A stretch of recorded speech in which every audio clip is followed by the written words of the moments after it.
Puan Tanah adalah dewa. Bab 419. Aku lelah. Siapkan kamar untukku. Master Sikong berdiri perlahan, langkahnya goyah seperti orang tua yang baru saja sembuh dari penyakit serius. Dia menolak bantuan Mu Yunsu dan berjalan menuju kamar tamu yang disediakan oleh Qin Ming untuk beristirahat. Aku belum pernah melihat guru menangis. Sungguh menyakitkan melihatnya. Melihat punggung guru Sikong, Mu Yunsu bergumam dengan sedih. Apakah kamu tidak mendengar biarawati itu menyebutkan apa yang terjadi dengan tuanku sebelumnya? Qin Ming tidak ingin bertanya kepada biarawati Sikong secara langsung, jadi dia bertanya kepada Mu Yunsu. Mu Yunsu menggelengkan kepalanya. Ini pertama kalinya aku mendengar nama senior Ren. Aku belum pernah mendengar guru menyebutkannya sebelumnya. Kapan biarawati itu meninggalkan rumah? Qin Ming bertanya lagi. Setelah aku menjadi muridnya, guruku berpakaian seperti biarawati. Dia tidak secara resmi menjadi biarawati, tetapi dia berlatih dengan rambut yang tidak dipotong. Setelah melihat guru Sikong memasuki ruangan, Mu Yunsu mengalihkan pandangannya dan dengan lembut dan hati-hati mengoleskan obat ke Qin Ming.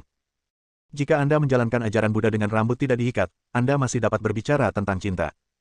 Qin Ming memiliki lebih dari selusin luka di tubuhnya, semuanya disebabkan oleh hantaman energi pedang, dan lukanya tidak dalam. Dalam waktu singkat, Mu Yunsu mengoleskan obat luka emas ke semua luka di dada Qin Ming. Dia menatap luka di kaki Qin Ming, dan rona merah malu muncul di wajah cantiknya. Kakak, apakah kamu masih membutuhkan bantuanku untuk mengoleskan obatnya? Jadilah orang baik dan bantu aku mengoleskan obat pada semua luka di tubuhku. Kata Qin Ming sambil tersenyum tipis. Rona merah yang memabukkan di wajah Mu Yunsu menjadi semakin cerah, dan dia tergagap, kalau begitu. Kalau begitu lepas celanamu. Celanamu. Aku dipukuli oleh biarawati itu, jadi wajar saja jika muridnya mengoleskan obat untuk menyembuhkan lukaku. Qin Ming berpikir begitu dalam benaknya, meraih ikat pinggangnya, dan dengan sedikit tenaga, menarik celananya, hanya menyisakan celana dalam boxer, dan berbaring telentang di sofa. Mu Yunsu merasa wajahnya panas dan memerah. Dia tidak berani melihat apapun seolah-olah itu tidak pantas. Dia berjongkok dan terus mengoleskan obat pada kaki Qin Ming. Melihat penampilan Mu Yunsu yang malu-malu dan manis, Qin Ming tidak dapat menahan diri untuk tidak menggodanya, dan bertanya dengan serius, adik perempuan, berapa usiamu tahun ini? Kamu tidak akan menjadi biksu seperti gurumu, kan? Saya baru saja menginjak usia 20 tahun ini, tetapi saya belum menjadi biksu. Mu Yunsu telah tinggal di pegunungan terpencil selama bertahun-tahun, polos seperti selembar kertas kosong. Dia tidak tahan dengan pertanyaan langsung Qin Ming. Pipinya semerah apel matang, dan dia berbisik seperti nyamuk, tidak. Kalau begitu aku merasa lebih lega. Qin Ming menyeringai jahat, lalu berkata sambil terbatuk ringan, dahulu kala, orang-orang percaya bahwa pria dan wanita tidak boleh saling menyentuh. Kamu pada dasarnya telah melihat tubuhku, jadi kamu harus bertanggung jawab atas diriku. Aku tidak akan mengoleskan obat untukmu. Mu Yunsu sedikit bingung. Dia melempar botol obat, berlari sepanjang jalan, dan pergi ke kamar tidur. Tidak ada gunanya melarikan diri. Lagi pula, kamu sudah melihat tubuhku. Terserah kamu apakah kamu mau bertanggung jawab atau tidak. Qin Ming tidak bisa menahan tawa. Adik perempuan junior ini benar-benar menggemaskan. Keesokan harinya, Guru Sikong menanyakan lokasi pasti tempat pemakaman Ren Taibai, dan bersikeras pergi ke makam itu sendirian tanpa mengajak siapapun. Makam Ren Taibai terletak jauh di pegunungan Hunan bagian barat, tempat ia dulu tinggal dalam pengasingan. Diperlukan waktu setidaknya beberapa hari untuk pergi ke sana dan kembali dari kota Donghai. Guru Sikong meninggalkan Mu Yunsu di kota Donghai dan meminta Qin Ming untuk menjaganya selama beberapa hari. Setelah semalam pemulihan, semua luka luar Qin Ming sembuh dengan kecepatan luar biasa. Setelah mengantar Guru Sikong pergi, dia berkata kepada Mu Yunsu, Tuan Paman menitipkanmu kepadaku untuk diurus. Kamu harus mendengarkan aku beberapa hari ini dan jangan berkeliaran. Jika rambutmu rontok, aku tidak akan bisa menjelaskannya kepada Tuan Paman. Baiklah, aku akan mendengarkanmu, kakak senior. Mu Yunsu tumbuh bersama Master Sikong sejak kecil. Dia mendengarkan kata-kata gurunya dan mengangguk patuh. Bagus sekali. Qin Ming tersenyum puas, hari ini Sabtu, aku tidak perlu pergi bekerja, jadi aku bisa mengajakmu bermain. Katakan padaku kemana kamu ingin pergi. Mata Mu Yunsu sebening air dan dia tampak sedikit linglung. Dia mengedipkan bulu matanya yang panjang 2 kali dan berkata, aku tidak tahu apa yang menyenangkan. Aku akan mengikuti instruksi kakak laki-lakiku. Bagaimana kalau kita pergi ke taman hiburan? Tanya Qin Ming. Baiklah. Mu Yunsu menyetujui dengan senang. Qin Ming memandangi gaun putih Mu Yunsu dan berpikir itu tidak cocok untuk pergi ke taman hiburan. Aku akan mengajakmu membeli pakaian dulu, ayo berangkat. Pada saat ini, ponsel Qin Ming berdering. Liu Wenjing yang membuka panggilan, dan dia menjawabnya dengan santai. Saudara Qin, kamu kembali terkenal. Kamu dan Jirumeng masuk dalam berita utama pencarian hiburan yang sedang naik daun. Liu Wenjing di ujung telepon berkata dengan bersemangat, coba lihat di internet. Fakta bahwa kamu menyelamatkan Jirumeng di konser tadi malam telah mendominasi berita utama. Tentu saja, Qin Ming mampu menjadi berita utama karena Ji Rumeng. Ji Rumeng sangat populer saat itu, dan setiap gerakannya diikuti oleh banyak penggemar, belum lagi acara besar seperti konser yang gagal. Apa bagusnya ini? Qin Ming tidak peduli. Jika dia punya pilihan, dia tidak ingin ketahuan dan popularitasnya meningkat. Saudara Qin, Anda diberkati. Saya bertanya-tanya berapa banyak selebritas yang bersaing untuk menjadi berita utama akan kesal dengan ini. Siapapun yang marah akan menjadi orang yang harus disalahkan. Kata Qin Ming dengan nada tercekat. Lupakan saja. Aku tidak bisa menjelaskannya kepadamu. Buang-buang waktuku meneleponmu untuk memberitahumu. Liu Wenjing terdiam. Dia tidak mengerti mengapa semua bintang hiburan berlomba-lomba untuk menjadi berita utama, tetapi Qin Ming sama sekali tidak peduli. Bukankah dia terlalu acuh tak acuh terhadap ketenaran dan kekayaan? Setelah menutup telepon, Qin Ming mengantar Mu Yunsu keluar dari villa. Begitu mereka keluar dari gerbang, Qin Ming melihat sebuah mobil terparkir di luar pintu. Chen Mingxuan, tuan muda keluarga Chen, mondar-mandir di samping mobil, matanya menatap ke arah villa. Melihat gerbang terbuka dan sebuah Audi A8 hitam melaju keluar, Chen Mingxuan bergegas maju, melambaikan tangan dan berteriak, "Berhenti, berhenti." Qin Ming menghentikan mobilnya, menurunkan kaca jendela, dan berkata dengan dingin, "Ada apa dengan menghentikan mobilku?" Chen Mingxuan tidak menjawab. Dia menjulurkan lehernya untuk melihat ke dalam mobil dan segera melihat Mu Yunsu duduk di kursi penumpang. Dia segera berlari ke kursi penumpang dan berkata sambil tersenyum bahagia, "Yunsu, aku sangat senang kamu baik-baik saja. Kamu tidak pulang ke rumah tadi malam. Aku tidak tahu betapa khawatirnya aku. Cepat keluar dari mobil. Aku akan mengantarmu kembali ke rumah Chen. Jangan khawatir, aku baik-baik saja." Mu Yunsu duduk di dalam mobil tanpa bergerak. "Kamu kembali saja, aku ingin pergi ke taman hiburan bersama kakak laki-lakiku. Kakak Yunhe juga ada di sini. Apakah dia juga ada di dalam mobil?" Chen Mingxuan tercengang, mengira bahwa kakak senior yang dimaksud Mu Yunsu adalah si Kong Yunhe. Namun, sejauh yang dia tahu, si Kong Yunhe sudah pergi, menemani tetua si Kong, yang lengannya patah, pulang untuk memulihkan diri. Kemarin, Mu Yunsu datang ke kota Donghai bersama gurunya, tetapi tidak melihat si Kong Yunhe mengikuti mereka. "Tidak, maksudku adalah kakak senior Qin," Mu Yunsu menjelaskan. "Kakak senior Qin, Qin Ming." Chen Mingxuan kembali tercengang, benar-benar bingung. "Ngomong-ngomong, di mana biarawati itu? Mungkinkah dia dibunuh oleh Qin Ming? Jangan takut. Jika Qin Ming berani menyentuhmu, aku akan melawannya." Dia tahu bahwa Mu Yunsu dan yang lainnya datang ke Qin Ming untuk sebuah cincin, dan bahwa tetua Sikong dipotong lengannya oleh Qin Ming. Tuan Sikong datang untuk membalas dendam, tetapi bagaimana mungkin Qin Ming menjadi kakak laki-laki Mu Yunsu hanya dalam satu malam? "Jangan mengutuk tuanku." Mu Yunsu sedikit marah. "Tuanku pergi untuk melakukan sesuatu. Sebelum dia pergi, dia menitipkanku pada kakak senior Qin. Aku tidak akan pergi ke keluarga Chen hari ini. Qin Ming bukan orang baik. Dia melukai saudara Yunhe dan memotong salah satu lengan senior Sikong. Dia sangat membencimu. Jangan tertipu oleh kata-katanya yang manis. Cepat keluar dari mobil. Aku akan membawamu pergi." Chen Mingxuan menatap tajam ke arah Qin Ming melalui jendela mobil yang diturunkan. Pada saat yang sama, dia mengulurkan tangan untuk menarik pintu mobil, tetapi ternyata pintunya terkunci dan tidak bisa dibuka sama sekali. Dia berkata dengan marah, "Qin, buka pintunya. Beraninya kau mengancam Yunsu, aku tidak akan pernah memaafkanmu. Kenapa kau tidak membiarkanku pergi?" Qin Ming berkata dengan nada bercanda, "Kemarilah jika kau berani. Aku bisa membunuhmu hanya dengan satu jari. Pergilah ke tempat yang sejuk dan jangan menghalangi jalanku." Qin Ming tidak memiliki kesan yang baik terhadap Chen Mingxuan. Orang ini pernah ingin membeli cincin kuno darinya, tetapi dia tidak setuju. Kemudian orang ini menggunakan cara yang tercela dan menyewa pencuri, monyet Xuantian, untuk mencurinya. Pada akhirnya, dia gagal dan menarik sekelompok orang dari sekte Xuantian. Chen Mingxuan sangat marah hingga wajahnya memerah, tetapi dia tidak berani maju, karena dia tahu bahwa bahkan senior Sikong yang misterius pun telah dipotong satu lengannya oleh Qin Ming, jadi akan mudah bagi Qin Ming untuk mengendalikannya. "Mingxuan, berhentilah berdebat. Ini bukan seperti yang kau pikirkan." Mu Yunsu pada dasarnya baik hati. Dia membujuknya dan menjelaskan, "Guru saudara Qin dan guruku adalah teman dekat. Guruku baru tahu setelah bertemu dengannya tadi malam bahwa semua hal sebelumnya adalah kesalahpahaman. Saudara Qin tidak akan menyakitiku. Kenapa harus bicara banyak padanya? Sampai jumpa." Qin Ming melambaikan tangan ke arah Chen Mingxuan sambil bercanda, menginjak pedal gas, dan mobil pun melesat pergi, meninggalkan Chen Mingxuan dengan hidung penuh debu. "Jangan pergi, berhenti." Chen Mingxuan sangat marah hingga dia sangat marah. Dia menutup mulut dan hidungnya, masuk ke mobil dengan cepat dan mengejarnya. "Oh, ada sesuatu yang lupa aku katakan padamu." Qin Ming memperingatkan Mu Yunsu dengan sungguh-sungguh, "Jangan beritahu siapapun tentang nama guruku atau ilmu bela diriku." "Kenapa?" Mu Yunsu bertanya dengan rasa ingin tahu.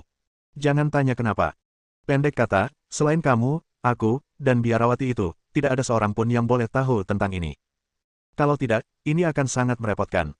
Ren Taibai lahir di Sekte Netherworld, dan tidak dapat didamaikan dengan apa yang disebut sekte terkenal dan jujur. Meskipun lebih dari 20 tahun telah berlalu, siapa yang tahu apakah sekte terkenal dan jujur itu masih akan membunuh sisa-sisa Sekte Netherworld. Jika berita itu keluar, itu hanya akan menyebabkan lebih banyak masalah. Namun, Qin Ming tidak ingin Mu Yunsu mengetahui alasan sebenarnya. Mu Yunsu mengangguk berat, jangan khawatir, aku berjanji akan merahasiakannya dan tidak akan membocorkannya. Pada saat ini, ponsel Qin Ming berdering lagi, dan ide penelepon menunjukkan bahwa Xiao Yutong yang menelepon. Paman, kamu baik sekali. Kamu bahkan tidak mengajakku menonton konser Ji Rumeng tadi malam. Xiao Yutong mengeluh. Saat ini, dengan perkembangan internet, Qin Ming, berkat Ji Rumeng, menjadi berita utama secara cuma-cuma. Selama Anda membuka berita hiburan, Anda dapat melihatnya. Tidak dapat disembunyikan. Dia tersenyum canggung dan berkata, saya diundang oleh perusahaan tadi malam, dan anggota keluarga tidak diizinkan untuk ikut. Saya akan mengajak Anda lain kali jika anggota keluarga diizinkan untuk ikut. Begitulah adanya. Xiao Yutong mendengus, kau benar-benar tidak memutar matamu di konser ini. Kau bahkan menampilkan pertunjukan yang bagus tentang seorang pahlawan yang menyelamatkan seorang gadis cantik. Itu bahkan menjadi berita utama di industri hiburan dan menjadi terkenal di seluruh negeri. Bab 420. Dalam perjalanan ke taman bermain, Chen Mingxuan menyetir di belakang Qin Ming. Qin Ming mengabaikannya dan hanya mengikutinya dengan santai, berpikir bahwa dia tidak akan melakukan kesalahan apapun.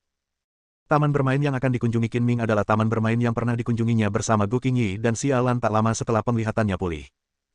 Saat itu, Gu Qingyi mengalami kecelakaan dan jatuh dari mesin lompat tali, dan Qin Ming lah yang mempertaruhkan nyawanya untuk menyelamatkannya. Ketika mereka tiba di taman hiburan, Qin Ming membeli tiket dan mengajak Mu Yunsu masuk, dan kemudian Chen Mingxuan juga tiba. Saat ini, Mu Yunsu telah berganti pakaian olahraga berwarna merah muda yang dibelinya setengah jalan, dan mengikat rambutnya menjadi ekor kuda. Dia tampak murni dan cantik, sangat imut, dan sangat disukai semua orang. Bunga-bunga bermekaran dimanapun dia pergi. Mu Yunsu tumbuh di tempat terpencil dan belum pernah ke taman hiburan. Semua yang dilihatnya adalah hal baru baginya. Dia melihat sekeliling dengan sepasang mata besar yang penuh rasa ingin tahu, tampak imut dan menawan. Qin Ming merasa sangat bangga bisa membawa wanita secantik itu untuk bermain dengannya. Suasana hatinya sedang baik. Dia mengangkat lengannya dan berkata dengan licik, adik perempuan, tidakkah kamu melihat wanita lain memegang lengan teman-temannya? Kamu harus mengikuti adat istiadat setempat. Mereka tampaknya sepasang kekasih, kan? Meskipun Mu Yunsu sangat naif dan belum pernah melihat dunia, dia telah tinggal di kota Donghai selama beberapa waktu dan masih mengetahui akal sehat dasar ini. Tidak mudah untuk dibodohi. Qin Ming terkekeh dan berkata, ada yang saling mencintai, ada yang berteman baik, yang berarti mereka memiliki hubungan yang dekat. Aku kakak laki-lakimu, menurutmu apakah kita memiliki hubungan yang dekat? Sayang. Mu Yunsu mengangguk tanpa berpikir. Gurunya dan guru Qin Ming adalah teman dekat, jadi wajar saja jika dia dan Qin Ming juga memiliki hubungan dekat. Kenapa kamu tidak berpegangan pada lengan kakak, sayang? Kata Qin Ming seperti paman jahat yang mencoba membujuk gadis kecil itu. Oh, Mu Yunsu tidak banyak berpikir. Dia mengulurkan lengannya yang lembut dan, meniru orang lain, memegang lengan Qin Ming. Adegan ini dilihat oleh Chen Mingxuan yang mengejar mereka dari belakang, dan dia sangat marah hingga matanya menyemburkan api. Entah karena penampilan Mu Yunsu yang bakperi atau temperamennya yang halus dan tidak ternoda oleh dunia, dia sangat menarik perhatian Chen Mingxuan. Sejak pertama kali melihat Mu Yunsu, Chen Mingxuan jatuh cinta pada gadis unik ini. Sekarang melihat gadis yang disukainya begitu dekat dengan pria lain, Chen Mingxuan sangat marah hingga giginya sakit. Dia ingin bergegas dan menjatuhkan Qin Ming dengan satu pukulan, dan menggantinya dengan pukulan lain. Tentu saja dia hanya berani memikirkan ide tersebut dalam benaknya saja dan tidak berani mewujudkannya, kalau tidak dia pastilah yang akan kena pukul. Aku akan mengajakmu naik roller coaster dulu. Itu yang paling menegangkan. Qin Ming mendongak dan menunjuk ke lintasan roller coaster yang tidak jauh dari sana, yang berkelok-kelok dan melaju kencang di udara, naik turun dari waktu ke waktu. Tidak mungkin, kamu seorang seniman bela diri, bagaimana mungkin kamu takut akan hal ini? Qin Ming memprovokasi, pada zaman dahulu, kamu adalah seorang ksatria wanita, seorang pahlawan wanita. Kamu takut menaiki roller coaster. Bukankah itu memalukan? Siapa yang takut?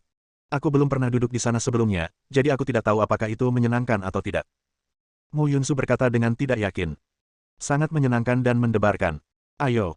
Qin Ming tersenyum dan menggandeng tangan Mu Yunsu, lalu berjalan menuju tempat roller coaster seperti sepasang kekasih yang sedang kasmaran. Karena saat itu adalah akhir pekan, banyak sekali wisatawan yang mengunjungi taman hiburan tersebut. Di mana-mana penuh sesak dan ada antrean panjang orang yang menunggu untuk menaiki roller coaster. Inilah sisi buruk datang ke sini untuk bermain di akhir pekan. Tidak butuh waktu lama untuk menikmati kegiatan hiburan ini, dan sebagian besar waktu terbuang sia-sia karena harus mengantre. Yunsu, kamu. Kalau kamu mau naik roller coaster, aku akan mengantarmu. Kamu tidak perlu mengantre. Melihat Qin Ming dan Mu Yunsu berbaris, Chen Mingxuan berjalan cepat dan menawarkan kesopanannya. Kenapa kau ada di mana-mana? Jangan ikuti aku seperti lalat, atau aku akan menamparmu di sini. Qin Ming melambaikan tangannya dengan tidak sabar, seolah-olah ingin mengusir lalat. Meskipun Chen Mingxuan takut pada keterampilan Qin Ming, dia bangga dengan statusnya sebagai tuan muda keluarga Chen dan tidak takut pada Qin Ming. Saya tidak sedang berbicara dengan Anda, jadi Anda tidak berhak menyela. Setelah memarahi Qin Ming, Chen Mingxuan segera memasang senyum menawan dan berkata kepada Mu Yunsu, Yunsu, terlalu tidak aman bagimu untuk mengikuti Qin Ming. Dia punya niat buruk. Ikutlah denganku untuk bermain. Aku kenal orang-orang di sini. Kamu tidak perlu mengantre. Kamu bisa bermain apapun yang kamu mau. Tidak, guruku menyuruhku untuk mengikuti kakak senior Qin selama beberapa hari ke depan. Aku tidak bisa menentang perintah guru. Mu Yunsu menolak. Biarawati itu adalah tamu terhormat keluarga Chen, dan akulah yang seharusnya menjamumu. Ikuti saja aku. Biarawati itu pasti tidak akan menyalahkanmu saat dia kembali. Chen Mingxuan membujuk. Mu Yunsu masih menggelengkan kepalanya, guru tidak menyuruhku pergi ke keluarga Chen, aku harus mengikuti pengaturan saudara Qin. Mengapa kamu begitu keras kepala? Chen Mingxuan tidak tahu apakah harus tertawa atau menangis, dan menatap tajam ke arah Qin Ming. Dia tidak tahu ramuan ajaib macam apa yang diberikan anak ini kepada Mu Yunsu sehingga membuatnya mengikutinya dengan keras kepala. Qin Ming memandang Chen Mingxuan sambil bercanda, seolah ingin memprovokasi dia untuk menggunakan trik apapun yang dimilikinya. Yunsu, kamu hanya membuang-buang waktu dan mengantre seperti ini. Membosankan sekali. Biar aku yang mengaturnya. Kamu tidak perlu mengantre untuk proyek apapun yang ingin kamu mainkan. Aku jamin kamu bisa memainkan seluruh taman hiburan dalam 1 hari. Chen Mingxuan terus membujuknya dengan gigih. Mengantri itu baik. Aku bisa melihat lebih banyak dan tidak akan bosan.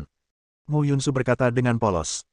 Tidak peduli apapun, Mu Yunsu bertekad untuk mengikuti Qin Ming, yang membuat Chen Mingxuan sangat tidak berdaya. Dia memikirkannya dan menemukan sebuah ide, lalu minggir dan menelepon. Tak lama kemudian, sebuah mobil listrik berhenti di area tempat orang-orang menunggu untuk menaiki roller coaster. Seorang pria berjas di dalam mobil itu melihat sekeliling, dan ketika melihat Chen Mingxuan, dia langsung keluar dari mobil sambil tersenyum dan berlari menghampiri. Tuan Chen, saya tidak menyangka Anda akan datang ke taman hiburan secara langsung. Selamat datang. Chen Mingxuan adalah tuan muda keluarga Chen, keluarga nomor 1 di kota Donghai. Ia menduduki peringkat kedua di antara semua keturunan langsung muda yang memenuhi syarat untuk mewarisi posisi kepala keluarga Chen. Status dan kedudukannya luar biasa. Di hadapan orang luar, Chen Mingxuan menunjukkan sikap arogan yang terpancar dari lubuk hatinya, dan berkata dengan senyum tenang, saya akan mengajak teman-teman saya ke taman bermain untuk bermain. Manajer Chang, tolong bantu saya mengaturnya. Saya tidak ingin diganggu oleh orang luar selama bermain. Ini, Tuan Chen, ini tidak mudah ditangani. Manajer Chang sangat malu dan berkata dengan ragu-ragu.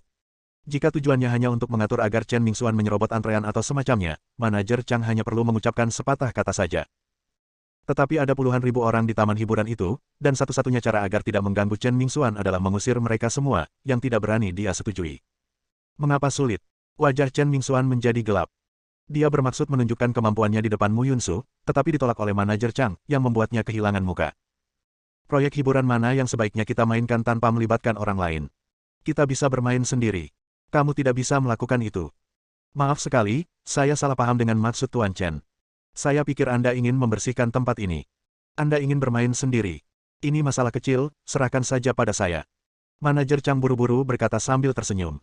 Mendengar ini, wajah Chen Mingxuan. Dia sangat rileks dan menunjukkan senyum puas. Tunggu sebentar, aku dan temanku akan naik roller coaster, pergilah dan buat pengaturan. Tuan Chen, mohon tunggu sebentar. Nanti akan segera diatur. Setelah mengatakan itu, manajer Chang berlari untuk mengatur semuanya. Chen Mingxuan berbalik dan berjalan ke arah Mu Yunsu lagi. Ia menyingkirkan semua kesombongannya dan berkata sambil tersenyum ramah, Yunsu, aku sudah mengatur semuanya. Kau bisa naik roller coaster nanti tanpa harus mengantre. Kemudian, Chen Mingxuan melirik Qin Ming dan berkata dengan nada memerintah, Tuan Qin, Anda beruntung. Anda juga bisa pergi. Chen Mingxuan sebelumnya gagal meyakinkan Mu Yunsu, jadi dia harus mengubah strateginya. Dia menahan rasa jijik dan marahnya dan membawa Qin Ming bersamanya sehingga dia bisa bermain dengan Mu Yunsu. Sedangkan untuk Qin Ming, anggap saja dia sebagai bola lampu atau abaikan saja dia. Tidak mudah untuk memanfaatkan Tuan Chen, tetapi saya dapat mempertimbangkannya, kata Qin Ming dengan nada main-main. Kamu bertindak seolah-olah kamu begitu mulia, tetapi kamu masih memanfaatkan orang lain saat ada kesempatan. Chen Mingxuan diam-diam membencinya, lalu menoleh ke Mu Yunsu dan berkata dengan penuh perhatian, Yunsu, sekarang masalahnya sudah terpecahkan, biarkan Qin Ming mengikuti kami, sehingga kamu tidak akan dianggap tidak mematuhi perintah Tuan. Kemanapun kakak senior Qin pergi, aku akan ikut. Aku akan mendengarkannya, kata Mu Yunsu. Mulut Chen Mingxuan berkedut saat mendengar ini.